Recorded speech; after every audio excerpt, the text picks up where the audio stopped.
Hey everyone, my name's Jack and you're watching my guide to riding scooters, how to ride scooters, how to rent scooters, everything to do with automatic scooters in Southeast Asia. This is part one of the guide. I'm here in Ubud at the moment, Bali, and I'm surrounded by rice fields, sunset, and I don't know if you can see that, but there's a big volcano over there. So you've just gone to Thailand or maybe Bali or anywhere in Southeast Asia and you've never ridden scooters before. You're interested because you've realized that it's the best way to get from A to B, fastest and cheapest. But you're a bit scared because traffic seems hectic.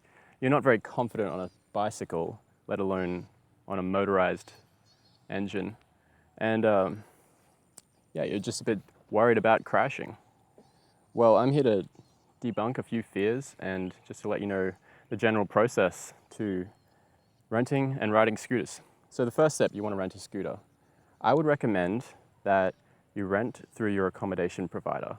Most places will provide scooters, bikes, and pretty much anything you want if you want to book a bus or whatever. Yeah, your accommodation will provide it. The reason that you should rent through your accommodation rather than go to a private scooter rental agency or like just a scooter rental business is because you're less likely to get scammed. Because they have dual interests, like they want your trust as a customer for the accommodation side of their business, as well as their scooter rental agency. Having said that, there's no guarantee that you're protected from rental scams. I've seen it happen regardless. So you've decided that you're going to rent a scooter. They're going to ask you, all right, how long would you like to rent a scooter for, first of all? So if you rent for one day, the general price in Bali is like, it goes up to 200 baht. You know, it varies in different countries. In Bali, it's 50,000 rupiah. In Thailand, it's 200 baht. But if you rent for a week or a month even, you'll get a big discount. For example, here in Bali, the daily rate is 50,000 per day, which is $5. And a monthly rate, a good one, would be 600,000 rupiahs, which is $60. So that's like a 66% discount, pretty much. So you decide on how long you want to rent it for. I would recommend going for like a week. If you're going to be staying in a place for a while, just get a scooter for a whole week. Don't worry about the daily thing. The next thing that they're going to ask you is which scooter. Some places only provide one kind of power level of scooter. A lot of places will provide multiple different power levels of scooter. They start at around 90 cc's, which is just the engine power, and they go up to, well, actually, motorbikes go up to like 700, even 1,000, I think. But the common scooter will go up to 250 cc's, which is pretty powerful, actually. As a beginner, you're going to want to rent something with a little bit less power because beginners tend to get excited when they first start riding scooters. I did. Everyone I know has. It's a pretty exciting thing.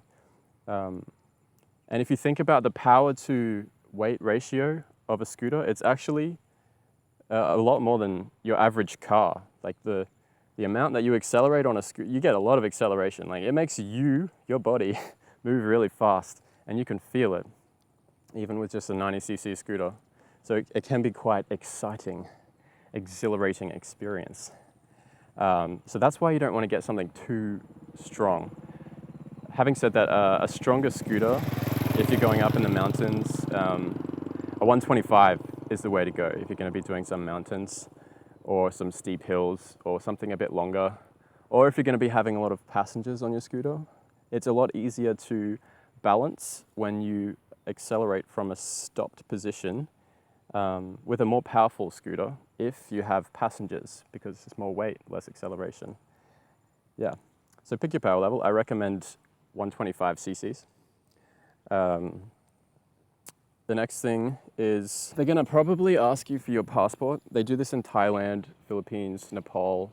They didn't do it here in Bali. lucky me.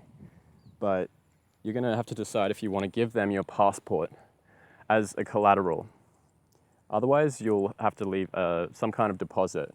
If you can, I would recommend insisting on leaving like a driver's license or a copy of your passport or something like this that doesn't have as much value to you, because there's a good chance that they're going to try and scam you. So yeah, just keep that in mind. It happens a lot, really. It's like common business practice to scam as much as possible. So to prevent scamming, the next thing you really want to do this step is crucial. When they give you your scooter, they'll say like, all right, that's your scooter, that one there. And it's going to be your job now to check the scooter's working properly. What you want to do is you want to take a video of the scooter. Rather than taking like 5,000 photos and clogging up your phone, you want to take a video, go around the scooter in a circle, and then jump on, grab the key, turn it on the ignition, check that it starts, check that the lights work, check that the indicator works, check that the horn works, check the brakes work, check everything, and check it all on video if you can. Because that way, when they see you doing that, they know that they can't screw you over, pretty much. Or that there's going to be less chance to screw you over because you've got a comprehensive video footage of everything when you received it. Yeah, if they know that something's wrong with the scooter and you take it without checking it, they're going to try and pin you for it. You'll realize, obviously, after you've rented the scooter that there's something wrong with it, but they know that you didn't know when you rented it, and when you take it back, they're just going to be like, oh, this is broken. You did that. Pay for it. And it's just going to be like, no, I didn't. It was like that. And it's your word against theirs. A lot of places, if you insist, they won't charge you for it, especially if it's just a few scratches. And because if you've been traveling for a while, you know that they know that you didn't know, but it was already broken. So it's a scammy thing, and you know that they knew, and then they know that you knew that they, if you get it, you get the idea. So you can argue. Especially if it's just a few scratches or something like this. Like, no, they don't fix it. It doesn't affect the scooter. It's really not that important. So you've picked your scooter, you've checked it, you've taken a video of everything, you've checked everything. It's not going to have any fuel in the tank. So the next thing you're going to do is you're going to take it to the fuel station. They might even offer to put fuel in it for you. They'll have some there. Or yeah, just take it to the fuel station. A standard tank will take about 4 liters, and 4 liters will last you up to like 400 Ks actually. Some of them are really fuel efficient, but you'll probably already have like a liter, so just put 3 liters in. Cool. Also, grab a spare helmet if you expect to have any passengers and store it under the seat. Also, grab a little plastic bottle when you go to the fuel station and fill your little plastic bottle up, like 200 mils, like something really small. Fill that up with fuel as well, because if or when you run out of fuel accidentally, because a lot of the fuel gauges don't work on these things properly, then you'll have an emergency fuel supply stored under your seat, ready to go, ready to get you to a fuel station when you most need it. And that's the end of part 1. That's your basic guide to renting a scooter.